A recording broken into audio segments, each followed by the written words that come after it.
জগতের মধ্যে সৌন্দর্য বজায় রাখবে, কিয়ামতের দিন আমার আল্লাহ তাবারক তাআলা আপনার স্থান দিবে জাহান্নামে। আমার দয়ার নবী মায়ার নবী সাল্লাল্লাহু তাআলা আলাইহি ওয়াসাল্লাম বলেছে, হ্যাঁ আমার উম্মত উম্মতিরা, আজকে তোমাদের ফর্সা হওয়া হতে কেউ রুখতে পারবে না। আজকে তোমাদের সৌন্দর্য বেড়ে যাবে, তোমাদের কোনো মেকআপ লাগাতে হবে না। আজকে তোমাদের সৌন্দর্য বেড়ে যাবে, আজকে তোমাদেরকে কোনো রকমের ক্রিম লাগাইতে হবে না। আমার দয়ার নবী বলেছে, 5 ওয়াক্ত নামাজ পড়ো। যখন 5 ওয়াক্ত নামাজ পড়ার জন্য 5 বার ওযু বানাইবা, তোমার চেহারার উজ্জ্বলতা আমার আল্লাহ বাড়ায়া দিবে। জোরে বলেন সুবহানাল্লাহ। বাবাজি ভাইরা, হযরত ওয়াইস কর্ণী যখন রাস্তা দিয়ে যাইতে, তখন মানুষজন আপনার রাস্তার ধারে দাঁড়িয়ে থাকতে উমর ফারুক রাদিয়াল্লাহু তাআলা আনহু জিজ্ঞাসা করেছিল, হে আল্লাহর বান্দারা, আজকে কার জন্য দাঁড়িয়ে আছো? বলে একজন পাগলের জন্য দাঁড়িয়ে আছে। বলে পাগলটা কে?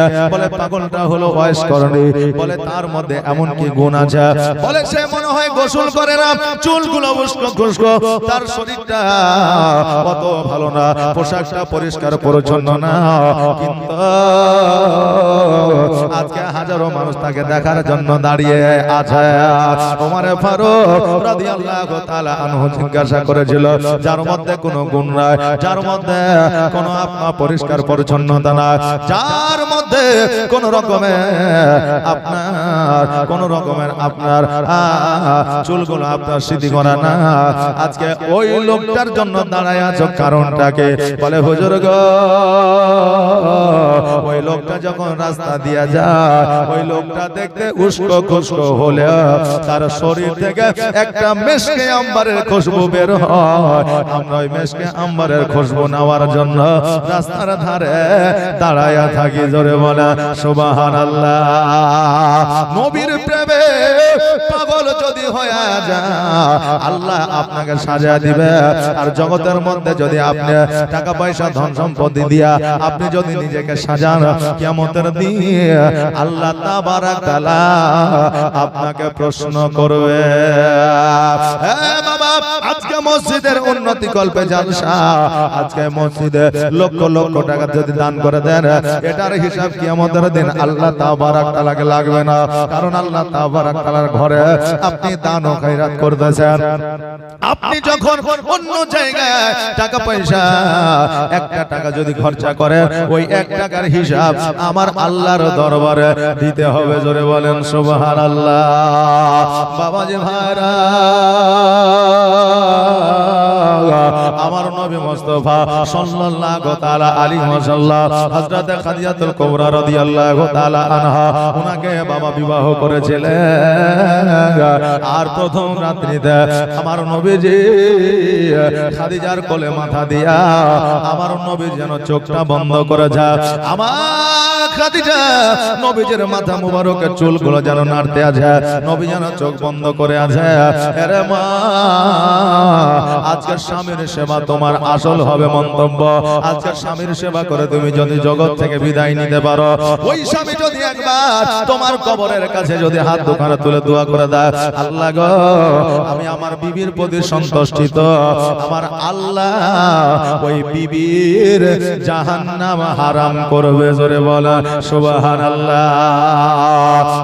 বাবাজি ভাইরা, আমার মায়েরা, আমার দয়ার নবী মুস্তাফা সাল্লাল্লাহু তাআলা আলাইহি ওয়াসাল্লাম বাবা শিয়াজা খাদিজাতুল কুবরা রাদিয়াল্লাহু তাআলা আনহা, উনি যেন আমার নবীর মাথার চুলগুলো লাড়তে আছে। এমন অবস্থা আমার নবী চোখটা বন্ধ করে যেন নিদ্রায় গেছে।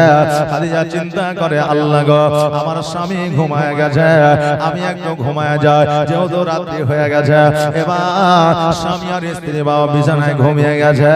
মধ্যরাত্রিতে আমার খাদিজাতুল কুবরা রাদিয়াল্লাহু তাআলা আনহা উনি যখন ডান দিকে তাকায় নবী নয়, বাম দিকে যখন তাকায় নবী না, উনি চিন্তা করে আল্লাহ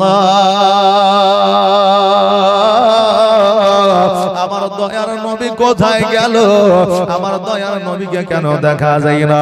আজকে মধ্যরাত্রিতে যদি কোন বিবির বিছানা থেকে কোন স্বামী উঠে গায়েব হয়ে যায়, ওই বিবির কি রাত্রি বেলায় ঘুম হতে পারে? হবে বাবা? ঘুম হবে না। হ্যাঁ বাবাজি ভাইরা, আমার খাদিজাতুল কুবরা রাদিয়াল্লাহু তাআলা আনহা উনি জানো বাবা রাত্র সাথে আব্বা যেন খোঁজাখুঁজি শুরু করে দিলেন। আমার নবীজি খাদিজাকে যখন বিবাহ করেছিলেন তিনটা সম্পদের মালিক ছিলেন। এক নম্বর সম্পদ হলো খাওয়াইলিদের সম্পদ, কারণ খাওয়াইলিদ ওনার বাবার নাম ছিল। উনি যখন মারা যায় ওনার একমাত্র কন্যা খাদিজাকে আপনার সম্পদ দিয়ে গিয়েছিলেন। ওনার দুটা বিবাহ হয়েছিল, দুটা স্বামী ইন্তেকাল করেছিল, আর ওই দুটা স্বামীর আপনার সম্পদ বিবি খাদিজাতুল কুবরা রাদিয়াল্লাহু তাআলা আনহা পেয়েছিলেন। ওই সময়ে মক্কা নগরে খাদিজা একজন রানী হিসাবে ছিলেন। জোরে বলেন সুবহানাল্লাহ।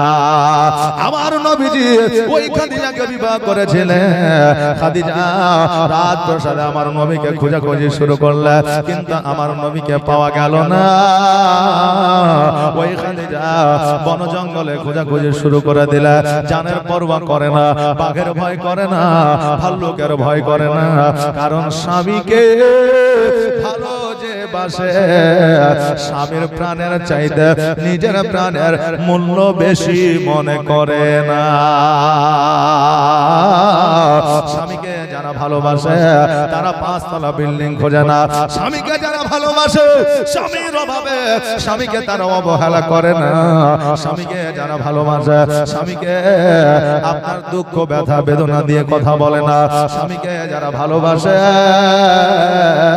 স্বামীকে দূর দূর করে বাড়ি থেকে কাজে পাঠিয়ে দেয় না। স্বামীকে যারা ভালোবাসে স্বামীর সেবা থেকে তারা বিরত থাকে না। বোনেরা, আজকে খাদিজাতুল কুবরা রাদিয়াল্লাহু তাআলা আনহার এই জীবনীটা আপনাদের কাছে তুলে ধরার কারণ হলো এটাই, স্বামীকে গুরুত্ব কতটা দিতে হবে একবার বুঝলে, একবার খাদিজার কাছ থেকে জেনেলে। আমার খাদিজা রাস্তা পথে আর যেন বড় জঙ্গলে আমার নবীকে খোঁজাখুঁজি আরম্ভ করে দিলে। এখন রাস্তায় রাস্তায় বাল্ব জ্বলে, আপনার অন্ধকারের কোনো ব্যাপার নয়। তখনকার আমলে ভাল্লুকের ভয় ছিল, হাতির ভয় ছিল, শিয়ালের ভয় ছিল, আর অনেক প্রাণীর ভয় ছিল। তবুও ভয়কে ভয় না মনে করে আমার নবীর খোঁজে খাদিজা যেন পাগল হয়ে গেল। আহারে বিবির ভালোবাসা। আজকে বর্তমানে আমাদের ভালোবাসা অভাব যখন দরওয়াজায় এসে দাঁড়ায়, ভালোবাসা জানালা দিয়ে পালায়। বর্তমানে ভালোবাসারে বাবা আর আমার খাদিজাতুল কুবরা রাদিয়াল্লাহু তাআলা আনহা শুবে সাদেক পর্যন্ত আমার নবীকে খুঁজলেন। শুবে সাদেক পর্যন্ত খোঁজার পরে আমার নবীকে যখন পাইলেন না, আমার খাদিজা চিন্তা করলেন আমার সৈন্যদের বলবো আমার নবীকে খোঁজার জন্য। এই বলে রাস্তা পথ দিয়ে হেঁটে আসে। হঠাৎ করে দেখছে যেন আমার নবীজি একটা পাহাড়ের উপরে সিজদায় পড়ে যেন কান্না করে, ইয়া হাবলি উম্মতি উম্মতি। জোরে বলেন সুবহানাল্লাহ। হে বাবা, হাদিসে প্রমাণ পাওয়া যায়, বড় বড় মুহাদ্দিসের মুখ থেকে শোনা যায়, বড় বড় আলেমের মুখ থেকে শোনা যায়, ওলিয়া আউলিয়াদের কাছ থেকে শোনা যায়। জীবনে আমার নবীজি 63 বছর পৃথিবীতে জীবন যাপন করেছিলেন। কোনদিন মায়ের জন্য কাঁদে না, কোনদিন আব্বার জন্য কাঁদে না, কোনদিন টাকা পয়সা মণিমুক্তার জন্য কাঁদে না। জীবনে আমার নবীজি ইতিম ছিলেন বলে কাঁদে না। হ্যাঁ বাবাজি ভাইরা, আমার নবী 570 খ্রিস্টাব্দে জগতের মধ্যে এসেছিলেন 12 রবিউল আউয়ালে, সোমবারের দিন শুবে সাদেকের সময়। সেই দিন থেকে নিয়া 63 বছর জগতের মধ্যে ইয়া হাবলি উম্মতি উম্মতি বলে কেঁদেছিলেন। জোরে বলেন সুবহানাল্লাহ। নবী আমার এখনো পর্যন্ত কাঁদে সোনার মদিনা, কিয়ামত পর্যন্ত আমার নবী কাঁদবে এই উম্মত উম্মতের জন্য। জোরে বলেন সুবহানাল্লাহ। শুধু কিয়ামত পর্যন্ত নয় রে বাবা, আমার নবী যতক্ষণ পর্যন্ত গুনাহগার উম্মত উম্মতিকে জান্নাতে প্রবেশ না করাইবে, আমার নবী ততক্ষণ পর্যন্ত জান্নাতে যাইবে না। বাবাজি ভাইরা, আরো একটা কথাই আপনাদেরকে বলে দিয়ে যায়, আজকে আমরা যে পৃথিবীর মধ্যে আছে, আমরা পরীক্ষার্থী, পরীক্ষা দেওয়ার জন্য এসেছি। আমরা পরীক্ষার হলটে কিন্তু আছি। কেউ 10 বছর পরীক্ষা দেবে, কেউ 20 বছর দেবে, কেউ 60 বছর দেবে, কেউ 80 বছর দেবে, কেউ 100 বছর দেবে। পরীক্ষায় যারা পাস করবে, কিয়ামতের দিন আমার আল্লাহ তাবারক তাআলা তাদেরকে একটা উপহার দেবে। আজকে আমরা অনেক জায়গায় শুনেছি আলেমের আব্বাকে কিয়ামতের দিন উপহার দেবে, হাফিজের আব্বাকে কিয়ামতের দিন আল্লাহ উপহার দেবে, কারীর আব্বাকে কিয়ামতের দিন আল্লাহ তাবারক তাআলা উপহার দেবে, মাস্টারের বাবাকে কিয়ামতের দিন আল্লাহ আপনার উপহার দেবে। যদি সুচরিত্রের তারা হয়, আল্লাহ তাবারক তাআলা প্রত্যেকের বাবাকে একটা করে আপনার মুকুট দেওয়া হবে। মুকুট মানে বাবা তাজ দেওয়া হবে। এই তাজ ওলিয়া উলিয়া গাউস কুতুব পীর পয়গম্বর সকলকে দেওয়া হবে। আদম আলাইহিস সালামকে সোনার মুকুট দেবে, মুসা আলাইহিস সালামকে সোনার মুকুট দেবে, ইব্রাহিম আলাইহিস সালামকে সোনার মুকুট দেবে, ইসমাঈল আলাইহিস সালামকে সোনার মুকুট দেবে। প্রত্যেককে আমার আল্লাহ তাবারক তাআলার পছন্দ মতো উপহার দেবে। শেষ সময়ে আমার নবীকে জিজ্ঞাসা করবে, হাবিব গো আপনি বলেন আপনি কিসের মুকুট নেবে? সোনার মুকুট, হীরার মুকুট, মণিমুক্তার মুকুট? আপনি যার মুকুট নেবেন আমি আল্লাহ মোহাম্মত করে আপনাকে দিব। জোরে বলেন সুবহানাল্লাহ। আমার নবী বলবে, আল্লাহ গো আমার সোনার মুকুট চাই না, হীরার মুকুট চাই না, মণিমুক্তার মুকুট চাই না। আল্লাহ আমার গুনাহগার উম্মত উম্মতিকে তুমি জান্নাতবাসী করে দাও, ওটাই আমার জন্য উপহার হয়ে যাবে। জোরে বলা যাবে না সুবহানাল্লাহ। অনেক জোর হয়ে গেল, আর একটু আস্তে বলেন সুবহানাল্লাহ। আর নবীর প্রেমে পাগল হইলে, নবীর প্রেমে পাগল হইলে আমার আল্লাহ তাআলা খুশি। নবীর দরুদ পড়ো দিবাহা নিশি, নবীর দরুদ পড়ো দিবাহা নিশি।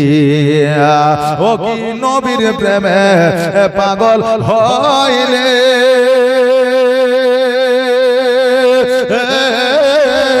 আমার আল্লাহ তাআলার দিদার মিলে গো। ও কি নবীর প্রেমে পাগল হইলে আমার আল্লাহ তাআলার দিদার মিলে গো। থাকো যদি যত বাহালে, থাকো যদি যত বাহালে, হইয়া প্রেম উদাসী।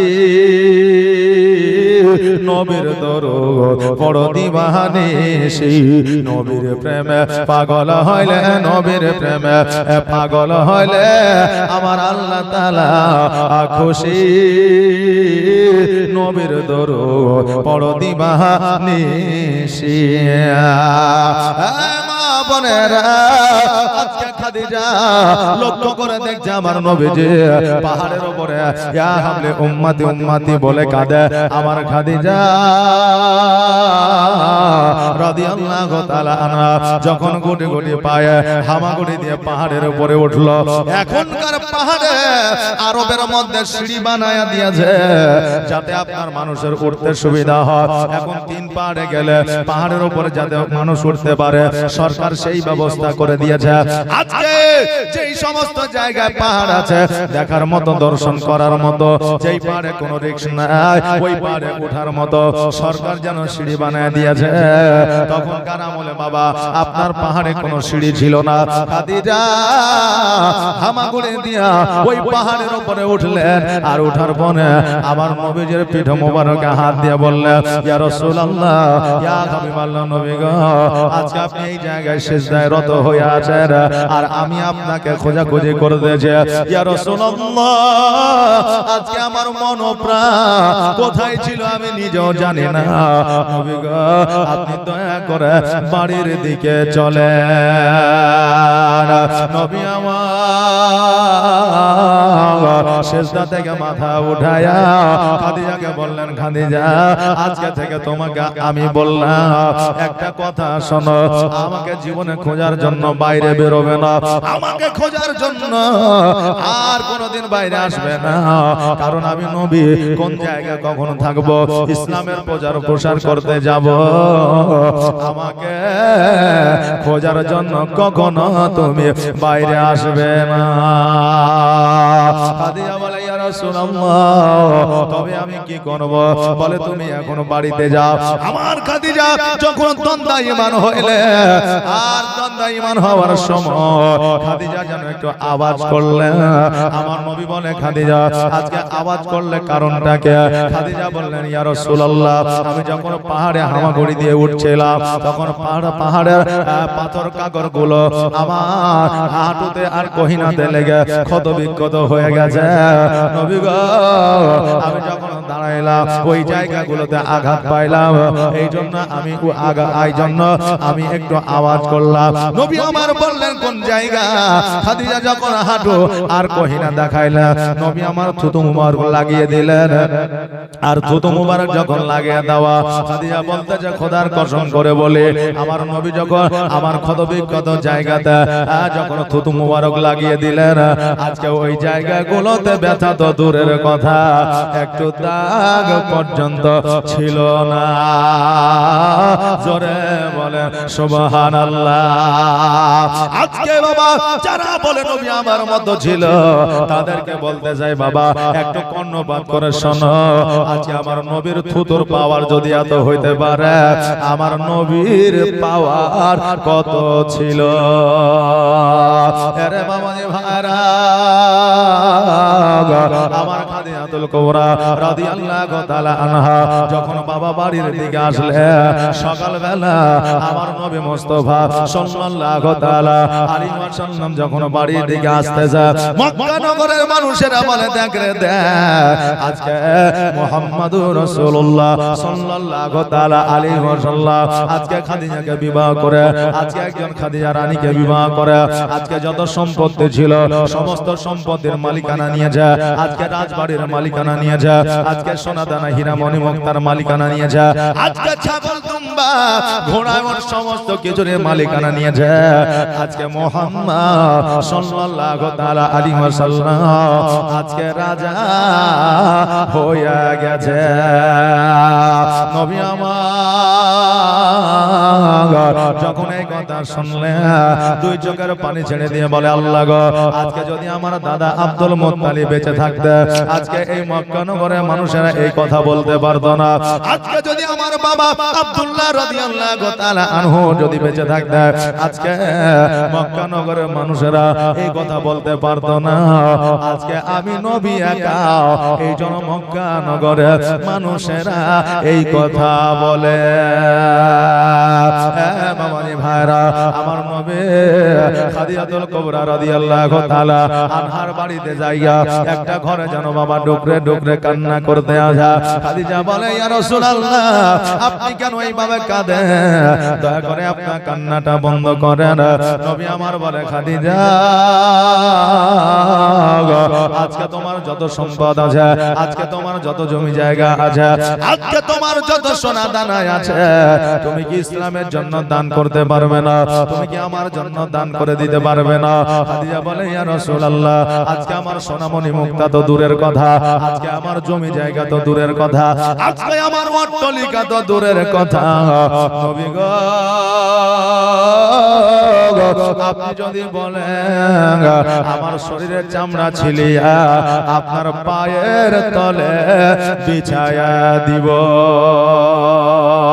নবী গো তোমার মতো এত ভালো, তোমার মতো এত ভালো কেউ তো আমায় বাসে না, তাই তো নবী আমি তোমার দিওয়ানা।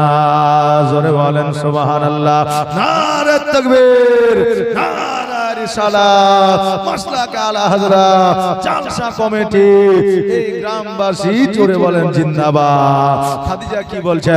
নবী গো তোমার মতো এত ভালো, তোমার মতো এত ভালো কেউ তো আমায় বাসে না, তাই তো নবী আমি তোমার দিওয়ানা, তাই তো রাসূল আমি তোমার দিওয়ানা।